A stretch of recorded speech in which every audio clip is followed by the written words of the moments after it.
Queridos irmãos, sintam-se todos abraçados. Pedimos a Jesus que nos abençoe com a sua paz, fazendo com que nos sintamos bem. O aparelhinho está aqui em cima.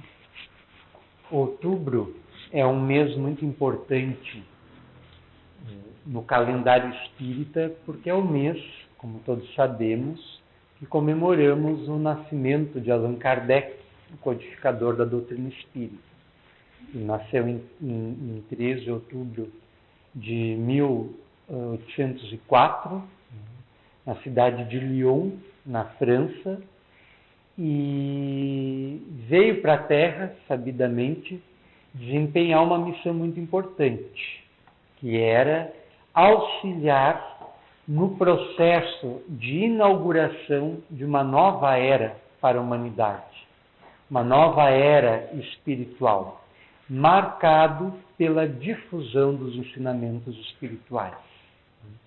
Então, como estamos no início de outubro, selecionamos como tema da nossa fala desta noite, a partir de uma poesia desta obra, Antologia dos Imortais, que reúne composições poéticas de vários poetas da língua portuguesa, recebidos através da mediunidade de Francisco Cândido Xavier e de Valdo Vieira.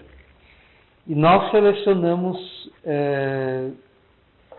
uma poesia intitulada Na Era do Espírito, que é de autoria espiritual do poeta Castro Alves, que viveu no século XIX, foi um dos principais expoentes do pensamento cultural e literário no século XIX e extremamente engajado com as causas sociais, sobretudo com a campanha abolicionista.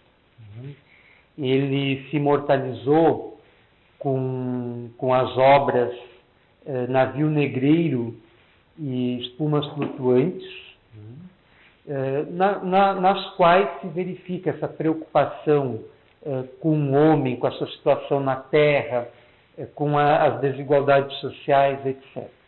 E ele psicografou várias poesias através de diferentes médiuns.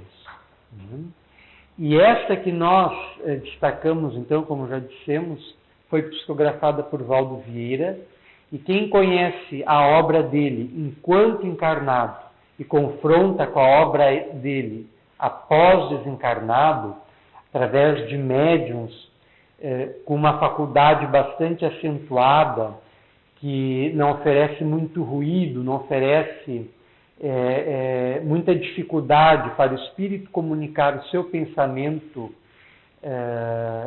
e se fazer entendido pelo médium, porque o processo mediúnico é muito difícil. Né? Se nós tentássemos agora transmitir o pensamento para o outro, nós veríamos a dificuldade que teríamos para fazer isso. Conseguiríamos poucos resultados. E a mediunidade é isso. É a transmissão do pensamento de uma mente, mas que não está mais no mundo físico, para uma mente que está no mundo físico. Então é um processo em que a mensagem passa por uma codificação e uma decodificação, em que o pensamento, elaborado na mente do espírito comunicante, é captado pela mente do médium e decodificado a partir das suas conquistas, a partir do seu patrimônio intelecto-moral, na mensagem, através da evidência, através da fala, através da escrita. Então, em médiuns que têm essa faculdade bastante acentuada, não oferecendo muito ruído para as comunicações, se verifica com grande precisão o estilo literário desses poetas que tornam a escrever. Então, é uma comprovação identitária da sobrevivência deles. Monteiro Lobato, quando surgiu toda uma polêmica em torno da publicação do Parnaso de Além Túmulo, de Francisco Cândido Xavier, que provocou verdadeira celeuma no meio literário, disse que se Chico Xavier fosse autor de todas aquelas poesias, ele não mereceria só ocupar uma cadeira na Academia Brasileira de Letras, mas sim todas elas. Porque a qualidade e a distinção entre as poesias são infinitas. Né? E servem justamente, né, como comprovações de que os espíritos que estão escrevendo são exatamente aqueles que escreveram quando estavam encarnados. A identidade é a mesma, o pensamento é o mesmo, a linguagem é o mesmo. E este poema é muito bonito. Né? Ele faz uma análise histórica através da poesia, né? Explicando todas as fases de desenvolvimento do Espiritismo. Então, nós intitulamos a nossa fala Allan Kardec, o Advento da Era do Espírito, em comemoração, né, ao 206º aniversário de nascimento de Allan Kardec, e também para fazer jus à mensagem, que é a Era do Espírito. A primeira estrofe da poesia. O caos invadir a França, Olimpo do pensamento, o ódio, lobo famulento, ranja as presas com furor. Nas ruas, Paris descansa. Em casa, chora em segredo. Gigante arrosta com medo as iras do imperador.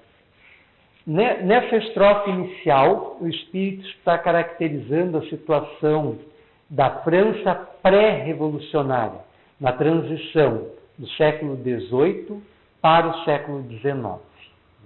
Estão em cursos todas as ideias iluministas dos famosos filósofos Jean-Jacques Rousseau, Voltaire, Diderot, D'Alembert e outros, que trouxeram, a partir do seu conhecimento, novas luzes para se entender o homem e para se entender a vida, em defesa principalmente dos direitos de todas as pessoas, já que nessa época a Europa é dominada pelo absolutismo, na qual os governos ainda são instituídos numa composição, estruturação medieval, em que se acredita que eles dispõem da autoridade de Deus para governar. Vai surgindo a famosa frase que a voz do rei é a voz de Deus. Isso expressa bem esse momento. Essa figura aqui é a do imperador, do rei, na verdade, Luís XVI, que imperava, que reinava na França quando começa a famosa Revolução. Então, nós temos a situação do povo nas ruas. Paris descansa, mas, na verdade, como o próprio Espírito coloca, em casa chora em segredo, em função das dificuldades pelas quais o povo passava. A tributação dos impostos era opressiva, houve uma quebra na safra do trigo nessa época, 1788 e 1789, provocando uma das maiores fomes na França, e isso fez com que os políticos que pertenciam à classe burguesa em ascensão, que cobiçava o poder, que era do rei, que era do imperador, utilizasse a população como massa de manobra, como até hoje o faz, para atender os seus interesses. Então, eles vão se utilizar do povo para chegar ao poder. É a Revolução de 1789, quando eles tomam a Bastilha e, sob o lema de liberdade, igualdade e fraternidade, provocam uma grande ruptura na história ocidental, porque destituem um rei que estava no poder por direito absoluto, por direito inquestionável, com o consentimento da Igreja e, por conseguinte, de Deus, a ideia da teoria do direito divino dos reis. Então é uma ruptura muito grande. E esse período pré-revolucionário e esse período revolucionário foi essencial para preparar a sociedade para receber a torrente de luzes que viria ao longo do século XIX, marcando o alicerçamento da era do Espírito, na qual nós estamos em pleno curso. A nação encarcerada lança em nota clandestina as safras da guilhotina e explode, revolução. Recorda a Bastilha irada, lê Rousseau à luz da vela, esmurra as grades da cela, protesta rugindo em vão.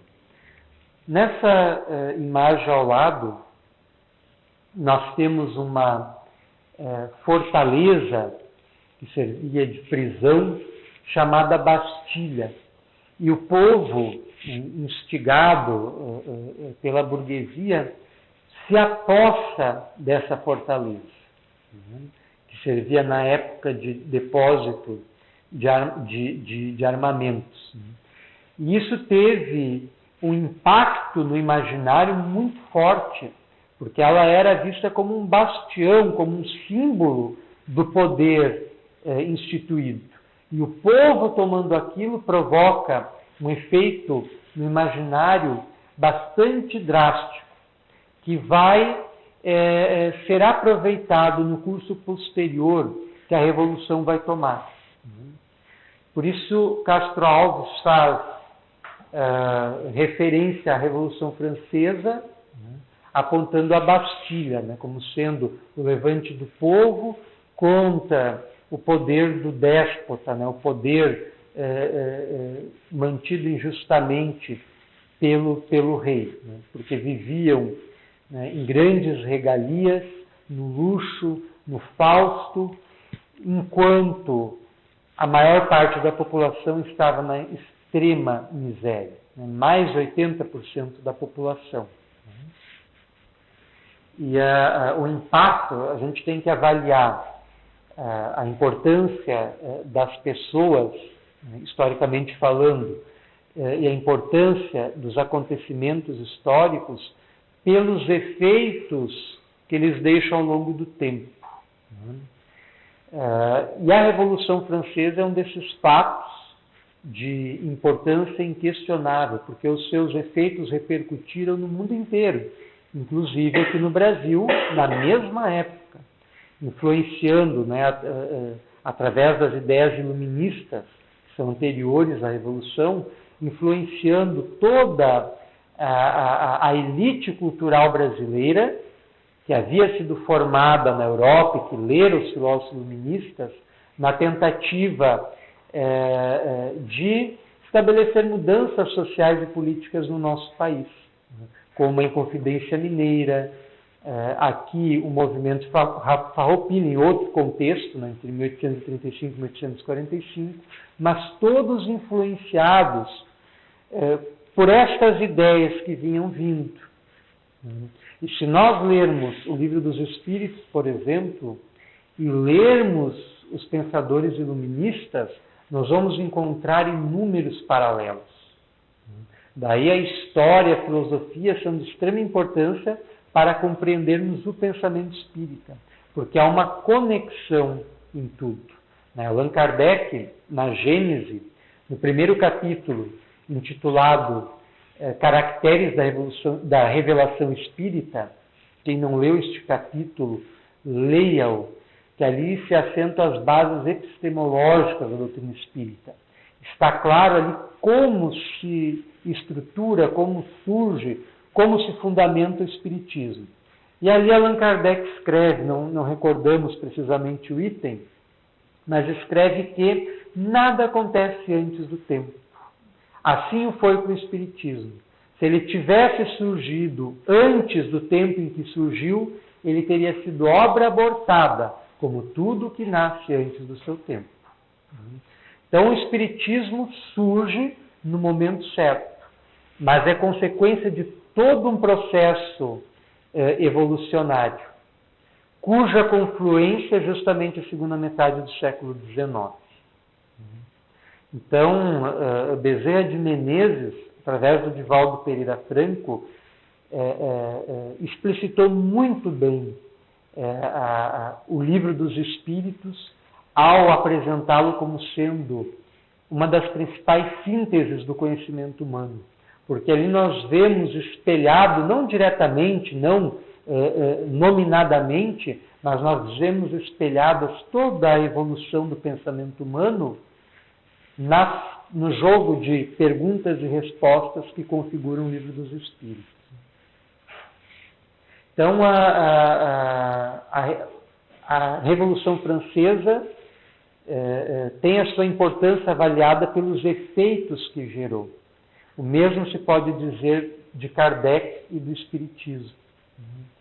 É algo inédito na história das ideias religiosas uma doutrina surgir e se difundir pelo mundo tão rapidamente como o Espiritismo. O cristianismo hoje é a religião majoritária, mas tem 2 milênios. O islamismo vem em segundo lugar, mas existe desde o século VII. O Espiritismo tem os seus índices de adeptos acrescidos a cada ano e num volume, numa velocidade surpreendentes. Então, mais adiante, mais no futuro, poder-se avaliar melhor a importância de Allan Kardec e a importância do Espiritismo pelos efeitos que espalharão, que prodigalizarão na Terra.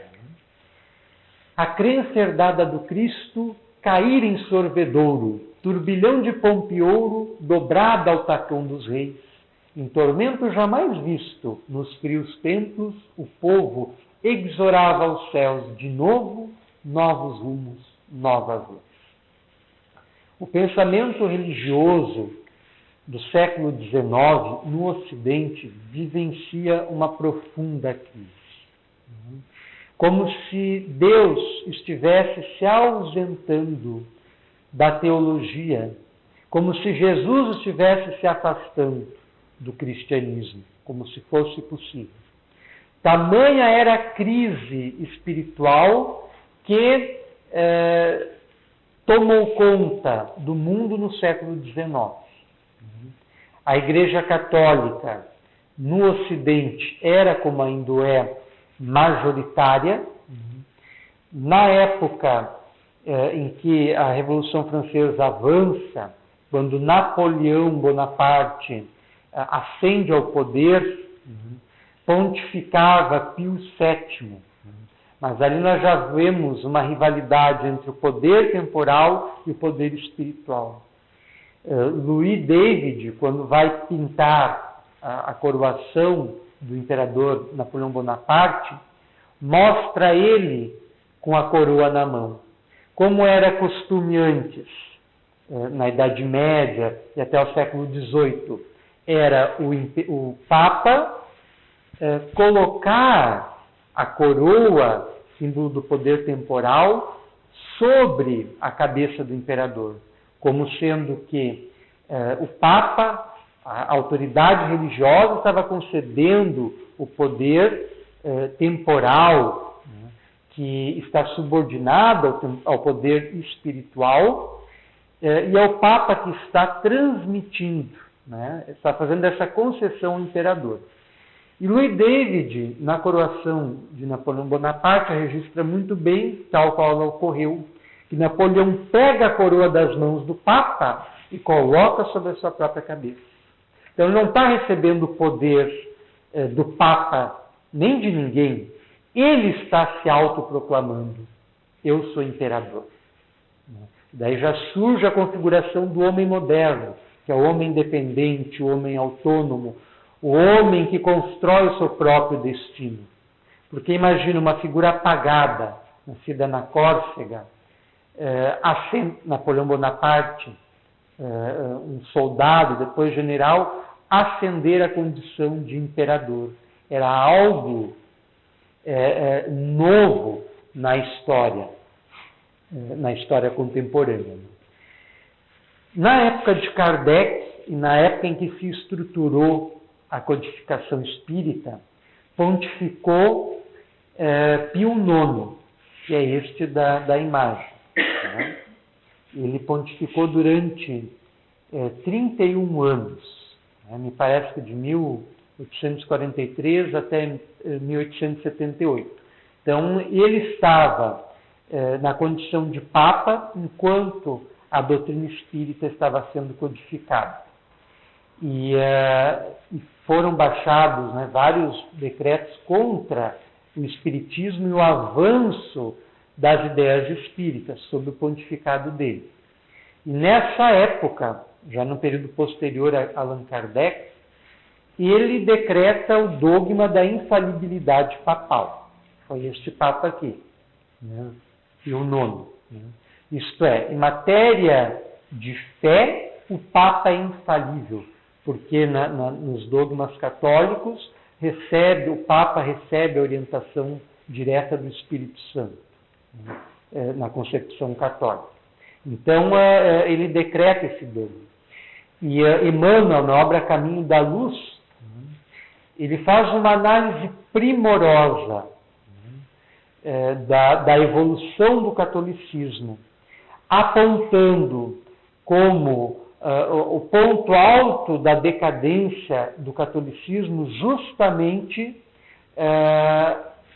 esse decreto do Pio IX, quando ele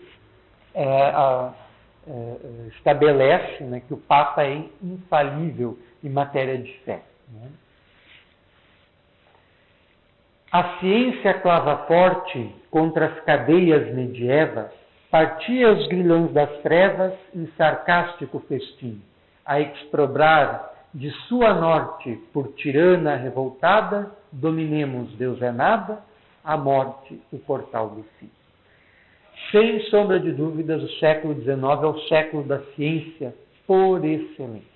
No século XIX, o conhecimento tem um boom impressionante. As ideias se ramificam, surgem N disciplinas do conhecimento que não existiam antes, para citar algumas: etnologia, antropologia, sociologia, a biologia como um ramo distinto da história natural, e por aí vai. Tudo se estruturando e adquirindo o formato que nós conhecemos na atualidade nessa época. Essa imagem é de um cientista chamado Laplace. Ele escreveu um livro, A Mecânica Celeste, que ele dedicou a Napoleão Bonaparte, na transição do século XVIII para o século XIX. E Napoleão era um homem que tinha um pensamento bastante avançado. Né? Emmanuel afirma que ele é a reencarnação de dos Césares da Roma Antiga. Joana de Ângeles especifica que seria a reencarnação de Júlio César, um eminente estadista romano. E ele tinha um pensamento muito avançado, porque ele vinha cumprir uma missão importante, embora tenha se desvirtuado, né, pelo seu orgulho, né, querendo ressuscitar o antigo Império Romano, estendendo seu domínio por toda a Europa, e sendo vítima da própria megalomania, né, queria conquistar cada vez mais novos territórios e não conseguiu mantê-los, né, tendo ali, na sua ambição, a sua decadência. E Laplace apresenta então o seu livro A Mecânica Celeste para Napoleão Bonaparte. Ele olha, examina e questiona ele que em nenhum momento ele havia visto, num livro que trata da mecânica celeste, do funcionamento do universo, ele não havia encontrado nenhuma referência sequer a Deus. Laplace, né, do alto do seu conhecimento, no seu orgulho, respondeu da seguinte forma: eu não preciso de semelhante hipótese. Então, essa resposta de Laplace a Napoleão Bonaparte caracteriza muito bem a ascensão da ciência, a independência do pensamento religioso e a importância que o pensamento científico vai ter no século XIX. E surpreende que o Espiritismo tenha surgido neste século. O século mais materialista, filosoficamente falando, o século mais cientificista de toda a história, é também o século onde se inaugura o Espiritismo. Mas porque Allan Kardec lhe aplica a metodologia científica. E o Espiritismo aparece como uma ciência de consequências morais e filosóficas. Ninguém na fé militante, na vorte, em fúria, galopa, nos campos de toda a Europa, na África a abjeção, na Austrália o progresso infante, na Ásia o suor dos párias rola em vagas milenárias, na América a escravidão. Então, mais uma vez, fazendo referência à crise espiritual que tomava conta das pessoas, o desespero, a descrença, o materialismo avançando. Mavorte é uma referência a Marte, o deus da guerra dos romanos. Então, a guerra, né, avança por toda a Europa. Na África, né, é o neocolonialismo, né, os europeus estão invadindo, explorando, dominando. Na Austrália, né, nós temos ali um centro de desenvolvimento que se intensifica a partir do século XIX. Na Ásia, também, nós temos um continente que está atrasado, que não se industrializou ainda e que está sendo progressivamente dominado pela Europa. E na América, a escravidão. Lembrando que o Brasil foi um dos últimos países a abolir a escravidão, em 1888, com a Lei Áurea. Né? E Castro Alves foi um dos defensores, né? Um dos promotores da defesa do abolicionismo. E nós vemos que no Brasil a escravidão foi abolida em 1888, como falamos, e o Livro dos Espíritos é de 1857, e o Livro dos Espíritos traz um pensamento muito avançado para a época.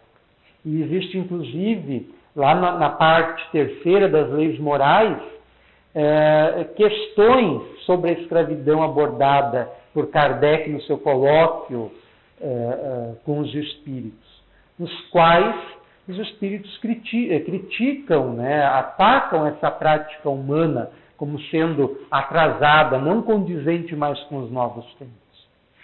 E isso, no livro dos Espíritos, é muito evidente.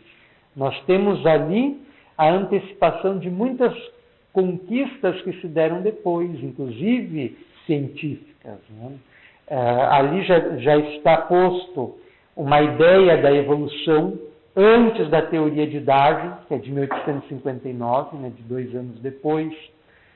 Ali tem uma proposição de transformações individuais e sociais que, de certa forma, fizeram frente ao socialismo que estava nascendo. O socialismo, a partir do viés dado por Marx e Engels, com a publicação do Manifesto Comunista de 1848, que é anterior ao Livro dos Espíritos. Quando o Livro dos Espíritos surge, e surge no meio intelectual francês, muitos dos adeptos do Espiritismo eram adeptos também das renovações e reformas sociais, alguns deles das ideias espíritas. Muitos escritores espíritas dessa época eram reformadores sociais. Talvez o principal deles seja o reverendo J. Owen, que escreveu várias obras. Era um reformador social inglês que implementou muitas transformações, mas que não deram certo. Mas o Livro dos Espíritos encerra a chave da reforma social que todos nós buscamos a partir da reforma individual de cada um de nós. Mas o espaço se descerra. Jesus, no esplendor dos sóis, recruta gênios e heróis a iluminar o porvir. De polo a polo na terra, flamejam etéreas lâmpadas, mensagens brotam das campas ao toque de ressurgir. O espírito Humberto de Campos, através do médium Chico Xavier, no livro Cartas e Crônicas, escreve um texto fantástico intitulado Napoleão e Allan Kardec, onde ele narra um encontro que na espiritualidade se deu justamente no ano de 1804 entre Allan Kardec, ainda no mundo espiritual, e Napoleão Bonaparte, já encarnado. A descrição é fantástica. É uma reunião no mundo espiritual. Vários anjos estavam reunidos, espíritos muito evoluídos, incluindo os espíritos evoluídos que estavam encarnados, fazendo a frente nas artes, na política, na ciência, na filosofia, na religião. E todos esses são trazidos para esta reunião. Inclusive Napoleão Bonaparte. E nessa reunião desce esse espírito elevadíssimo, de muita luz, que seria mais tarde Allan Kardec, e ante esse encontro, Napoleão Bonaparte em espírito, durante o sono, ele dormiu, e seu espírito foi deslocado até essa reunião. Ao encontrar esse espírito, que seria Allan Kardec mais tarde, ele se emociona, ele entra numa verdadeira comoção, chora, e mantém um diálogo, ambos mantêm um diálogo, no qual Napoleão Bonaparte concorda em assumir o compromisso de preparar o terreno político e as condições sociais necessárias para que o Espiritismo pudesse chegar na Terra. Para que o Consolador prometido por Jesus pudesse chegar na Terra. Para que essa promessa pudesse ser concretizada. E é interessante o paralelo, porque, segundo Joana de Ângeles, Napoleão Bonaparte é a reencarnação de Júlio César. Hippolyte Léon Denisard de Rivar é o nome de batismo de Allan Kardec. Allan Kardec seria um nome que Hippolyte Léon Denisard de Rivar teria tido numa encarnação na antiga Gália, enquanto sacerdote druida, que fora invadida por Júlio César, que conquistara a Gália no mesmo período. Então, provavelmente, são espíritos que vêm vindo juntos em missões distintas, em áreas distintas, desde Prisca Zero. Mas o que acontece? O que aconteceu com Napoleão Bonaparte? O que acontece com a maioria de nós? Quando ele voltou do seu sono, ele guardou vaga lembrança do acontecido, alimentando o propósito de ser fiel às promessas que fizera. Mas a sua ambição, a sua sede de poder, o seu desejo de novas terras falou mais alto. A sua sombra falou mais alto e o dominou. E ele se distanciou. Desde o momento que ele não está mais sob a influência protetora deste espírito, que seria Allan Kardec, porque este está reencarnando, quando se completa a reencarnação de Kardec, Napoleão Bonaparte é que se coroa imperador, no ano de 1804, no mesmo ano que Allan Kardec nasce. Mas então, Jesus reúne na espiritualidade um conjunto de espíritos, uma falange de espíritos de escol, de almas redimidas, a fim de trazer para a Terra o Consolador prometido. E é um momento ímpar na história. cuja importância nós estamos longe de compreender. Por isso que muitas vezes nós deixamos as obras de Kardec de lado, não damos muita importância, não lemos com a frequência que deveríamos, mas nós nem sempre paramos para pensar que Allan Kardec era um dos integrantes dessa falange e que nenhum médium, nenhum outro estudioso da doutrina espírita esteve sob uma influência tão positiva e tão elevada como Allan Kardec ao codificar a doutrina espírita. Nem nenhum outro esteve no mesmo patamar, na mesma altura. Por isso que a codificação espírita, ela precisa ser constantemente lida, relida, refletida, aprendida, assimilada, vivenciada. E é o que nós muito pouco fazemos.